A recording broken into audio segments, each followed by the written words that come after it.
What's up guys, Dynamic Meme here. Today I want to make a video about something that people have mixed opinions about, and that's downloadable content in video games. I know some of you are already thinking, oh no, he's just gonna bash DLC the whole time, he's gonna say nothing good about it. But that's where you're wrong. I have some examples that I think are, really good examples of how DLC should be done in video games. Some stuff that I'm not too fond of, but I don't really have a huge problem with it. And then there's stuff that I just outright hate, and I think they shouldn't do at all. But first, we're going to go over some of the good examples. There are games like Doom Eternal that have a fully featured campaign, well worth the $60 price tag. I played through the game, one of my favorite games of all time, had a hell of a time with it. Since I had no problem with the base game, and I felt it was fully featured, I had no problem seeing that there was an additional campaign available for 20 bucks a piece. It's a two-part campaign, 20 bucks a piece, totaling $40. So you're getting a whole new campaign for less than the price of the base game. I had no problem with that, and I'm sure it's fine. I know a lot of hard work probably went into it, and it's probably quality, because Doom 2016 and Doom Eternal were both really good.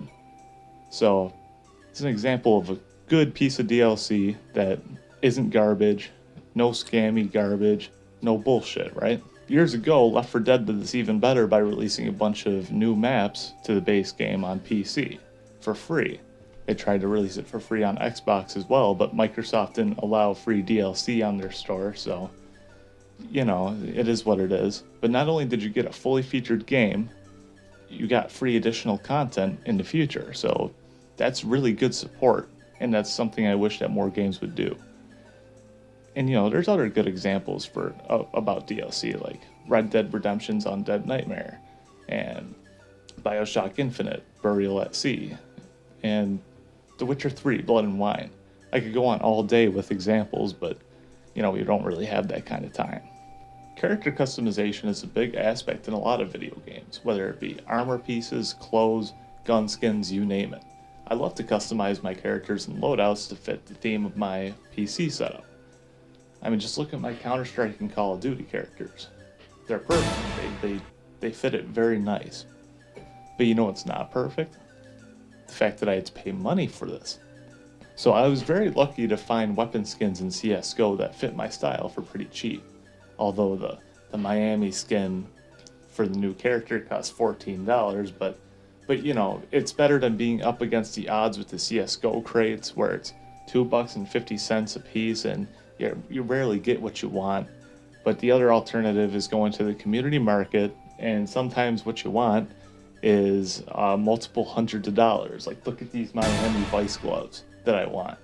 You think I'm gonna pay that for virtual gloves? No, it's not happening. So what about paying a fixed price for cosmetics? I've done this a couple times recently with Call of Duty Black Ops Cold War and Tony Hawk Pro Skater 1 and 2 Remastered. In Black Ops, the Miami pack costs about $10, and you get a few things like the Miami Adler skin and the Wake Runner skin. It's really cool. You only get one weapon though, that's the only gripe I have with it. And in the Tony Hawk game with the Deluxe Edition, you get retro Tony Hawk character models that are from other games, not just Tony Hawk 1 and 2, but from 3 and 4, so on. I got it just because I wanted a Tony Hawk 4 skin because I played... I said 4 skin. But anyway, that was a game I played when I was younger. It was Tony Hawk Pro Skater 4, and I wanted the Tony Hawk Pro Skater 4 guy. Because, the nostalgia purpose, whatever you want to call it. But do we really need to pay for this stuff? I would much prefer being able to unlock this stuff by doing hard challenges within the game.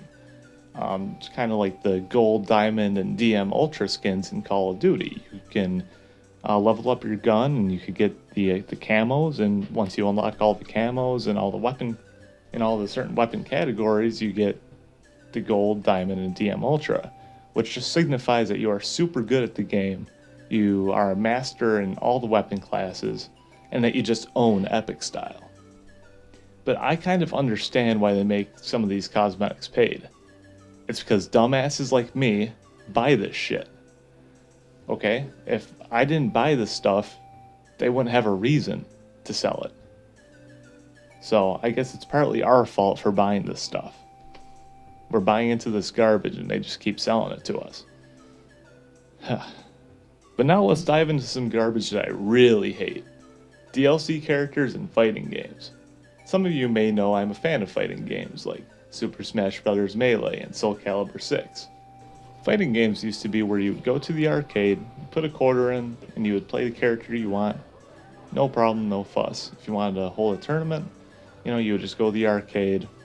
No problem. All the characters were unlocked. No problem. But when fighting games came to home consoles, there was a need for single player content. So we had to unlock characters by playing the story mode in these fighting games, which I already think this is pretty annoying. There should at least be some sort of code to unlock all the characters in case you have people over and they're like, oh, I want to play Shao Kahn, whatever his name is, in Mortal Kombat. You can't do that unless you beat the campaign, which is, to me, really annoying. Or let's take Smash, for example. My friend Josh and I spent 7 hours using an exploit in the game to unlock all the characters when it came out.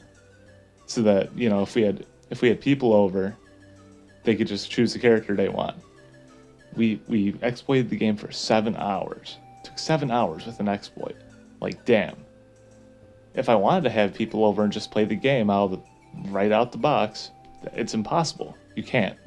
And I think that's really stupid. Anyway, this is nothing compared to the fucking garbage that we deal with the downloadable fighters. Say I wanted to play Dragon Ball FighterZ near the time that it launched. So if I wanted to host a tournament for it or have my friends over and play it, that would be way more than $60 because I would have to buy the $30 season pass. So that's $90 to play the game with my friends just so that I could have the characters that they want to play as. It's like, fuck, man. You see this in every fighting game nowadays. Like, I get it. There's incentive to keep supporting the game. And, the more people give money to the developers, the more they'll keep pushing updates out. And that's fine. Rebalancing, whatever. But the game is already $60. And then you're buying multiple season passes on top of it.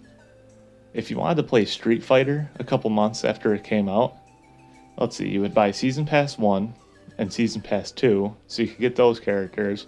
On top of the $60 you paid for the base game, you're paying $120 to play Street Fighter. Like, why are we paying $120 just to play a fighting game? A fun fighting game that you invite your friends over to play. I don't want to pay $120. Are you kidding me? Having to keep up with the DLC, it gets tedious and expensive. And especially with Smash Brothers. With Smash Brothers, you have the new fighters that come out as DLC, and they're fucking busted. They're the best characters in the game, and it's basically pay to win at that point. Look at Cloud and Bayonetta from Smash 4. Those were DLC characters, and they were top tier in the game. Now look nowadays. Look at Steve that just came out in Smash Ultimate. The character's busted. It's busted, and it's ridiculous. But at least with Street Fighter, they'll release the arcade full edition a couple years after launch. I bought those with Street Fighter 4 and Street Fighter 5. They had the Ultimate Edition with all the DLC included, and it was like $30. That's fine. But if you wanted to play it at launch, forget about it, man. Just ridiculous. But yeah, I think that'll wrap it up. I know there are other examples, but that would take me hours and hours to go through. But yeah, thank you for watching. Be sure to like and subscribe, and have a good day, folks. Stay dynamic.